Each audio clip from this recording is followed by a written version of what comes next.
जी role है। Sir ताऊ देवीलाल जी की जयंती मनाने जा रहे हैं सर, क्या पूरा कार्यक्रम रहेगा और कहाँ पर रहेगा सर? जिस तरह का हम हर साल 25 तारीख को 25 सितंबर को चौधरी देवीलाल जी के जन्मदिन को सम्मान दिवस के रूप में मनाते हैं और उसके लिए हम पहले हमारे पार्टी के सारे साथियों से प्रदेश कार्यकारिणी की, राष्ट्रीय कार्यकारिणी की बैठक बुला करके उसमें फैसला लेते हैं कि अब की बार कहाँ किया जाएगा। उसके लिए हमने 5 तारीख को मीटिंग बुलाई है हिसार में। 5 तारीख की उस मीटिंग से पहले उसका टाइम तो 2 बजे का निर्धारित है। मैं पहले 12 बजे जैनत गांव में जाऊंगा और हजारों साथियों के साथ जाऊंगा। मैं अपनी पार्टी के लोगों को आपके माध्यम से ये मैसेज दे रहा हूं आज कि जैसे ही आप आज इस मेरे मैसेज को पढ़ें, जैसे आप इसको देखें, आप भी सब लोग उन लोगों के साथ इंसाफ हो जो सरकार उनके साथ ज्यादती कर रही है। हमें हर हालत में उनके साथ न्याय हो, इसके लिए जाकर के उनको सहयोग और समर्थन करना है। इसलिए ज़्यादा से ज़्यादा बड़ी संख्या में लोग आएँ। मुझे बहुत उम्मीद है कि बहुत बड़ी संख्या में लोग आएंगे और हम जाकर के जब समर्थन दे करके आएंगे, समर्थन तो हमारा पहले से है, लेकिन अब उन्होंने मुझे विशेष रूप से बुलाया कि आप एक बार और आओ। तो मैं सरकार से भी आपके माध्यम से कहना चाहता हूँ कि आपको ये जो जिद आपने पकड़ रखी है इसको छोड़ करके गांव के लोगों को पानी देना चाहिए। लेकिन इनकी नीयत में बहुत बड़ा खोट है, ये इस पे राजनीति कर रहे हैं। बयान तो देते हैं कि राजनीतिक दल जो है, जो विपक्ष जो है वो राजनीति कर रहे हैं। विपक्ष तो जब कोई सरकार गलत निर्णय लेती है तो उसका विरोध करता है, और ये विरोध विपक्ष ने नहीं किया था। ये गांव के लोगों का फैसला था कि हमारे साथ अन्याय हो रहा है। जब हमें इस बात का पता लगा तो मैंने बाकायदा तौर पे आपके माध्यम से मुख्यमंत्री से कहा था कि आपको उनकी बात को सुनना चाहिए और उनको पानी देना चाहिए। ये इसके ऊपर नई राजनीति कर रहे हैं। ये गांव और शहर के लोगों को बांटना चाहते हैं क्योंकि भाजपा कमज़ोर होगी, वो नया खेल कर रही है। इनको ये पता नहीं है जो तुम ये भाषा बोल रहे हो शहर और गांव की। शहरों के अंदर भी जितने लोग हैं उनमें 90% लोग गांव से जाकर के बसे हुए हैं। आज हर व्यक्ति इस बात को जानता है। हम कोई इस बात के खिलाफ थोड़ी हैं कि वहाँ पानी ना मिले। हम कहते हैं पानी दो, भरपूर पानी दो। पानी दे करके उन लोगों को ज़्यादा से ज़्यादा सुविधाएं मुहैया कराओ। जो सड़कें टूटी हैं वो बना करके दो। जहाँ स्कूलों में टीचर्स की कमी है उसको पूरा करो। हॉस्पिटल में डॉक्टर्स की कमी है उसको पूरा करो। बजाय ये दरबार बनाने के, बड़े बड़े गेट बना करके उन पर करोड़ों करोड़ों रुपया खर्च करके कमीशन के रूप में पैसा खाना बंद करो और विकास के काम कराओ। पानी जितनी ज़रूरत शहर के एक व्यक्ति को है उतनी ज़रूरत गांव के भी एक व्यक्ति, हर व्यक्ति को ही पानी की ज़रूरत है। आज पानी किसान के लिए तो बहुत अहम रखने वाली चीज़ है। खेत में पानी नहीं जाएगा, पीने का पानी नहीं मिलेगा। मान के चलो आज अगर केमिकल वाटर पियोगे तो उससे बीमारियां बढ़ेगी। इसलिए हर व्यक्ति चाहता है कि मुझे नहर से जो पानी आ रहा है वो मिले, और वो सरकार की जिम्मेवारी है, उसको देना चाहिए। हम समर्थन दे करके आएंगे, खुल करके कह करके आएंगे और ये लोगों को बता करके आएंगे कि ये लड़ाई जो है बीजेपी जानबूझ करके तुम्हें परेशान करके अपनी कोई राजनीतिक रोटियां सेकने के प्रयास में है। लेकिन सब कह रहे हैं कि राजनीति जो है दूसरे दल या फिर वहाँ के लोकल नेता जो है वो कर रहे हैं। भाई लोकल जब आप कहते हो राजनीति कर रहे हैं, इनसे पूछो मुख्यमंत्री से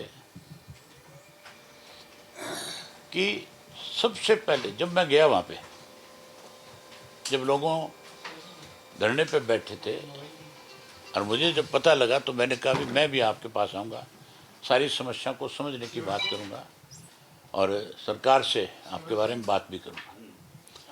उस दिन जब मैं गया हूँ तो मेरे जाने से पहले एक भाजपा का नेता आया हुआ था, राजकुमार यादव नाम का।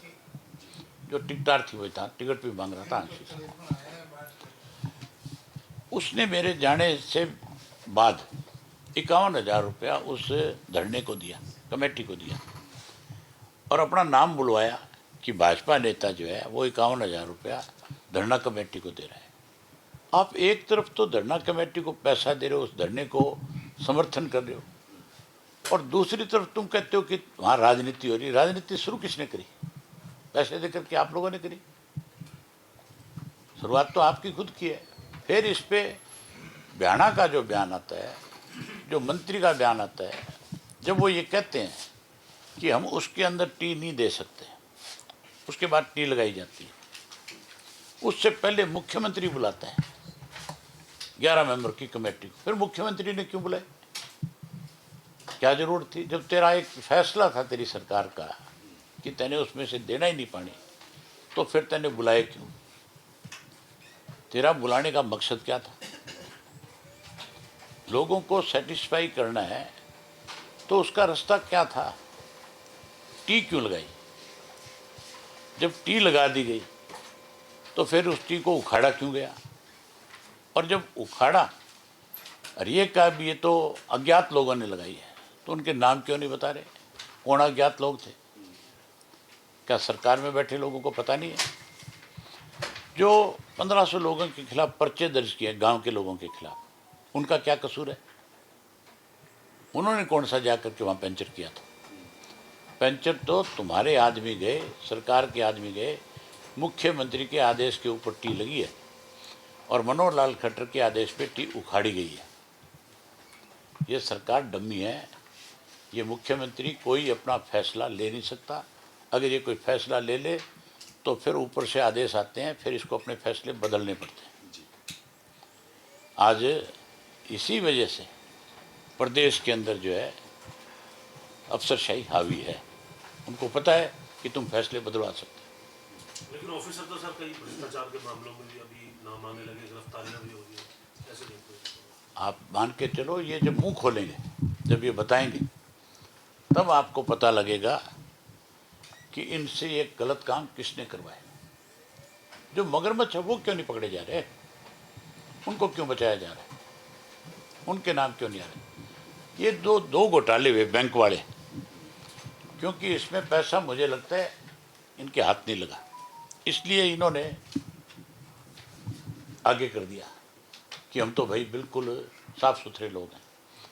आज ही मैंने मुख्यमंत्री को एक चिट्ठी लिखी है और उस चिट्ठी में बाकायदा तौर पे 200 पेज की एक चार्जशीट कांग्रेस के खिलाफ हमने तैयार करी थी।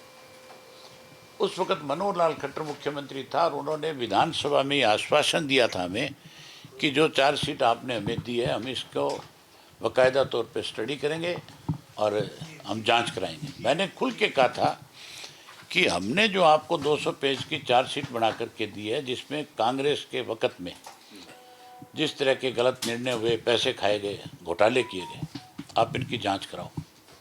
हमारे दस्तखत हैं।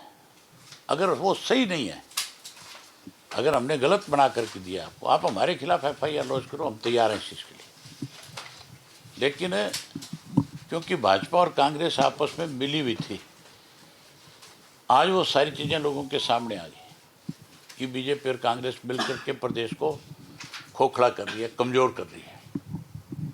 अब सामने आ गया कि नहीं आ गया? राज्यसभा के चुनाव में आ गया, विधानसभा के चुनाव में आ गया। तो आज ये सारी चीज़ें सामने आ गई। अब लोगों ने फैसला कर रखा है कि इनकी रान काटनी है हमने। इसमें 10 साल वाला कांग्रेस का ही ब्यौरा है या फिर पीछे भी आपने हमने ये तो हमने दिया ही है। उसके साथ साथ जो 20 से ज़्यादा घोटाले इस बीजेपी के राज में हुए, उन सब का भी लिख करके दिया है कि आप इसकी हाई कोर्ट के किसी सिटिंग जज से इंक्वायरी कराओ, इसकी जांच कराओ। और केवल इसकी जांच नहीं, जो पकड़े गए थे, जो CD कांड हुआ था, जिसको ये कांड कहते हैं, कांड नहीं था वो सच्चाई थी, उसको भी आप पैरवी करो और उन लोगों के खिलाफ भी कार्रवाई करो। उसमें इनके बीजेपी के लोग भी हैं, कांग्रेस के लोग भी हैं।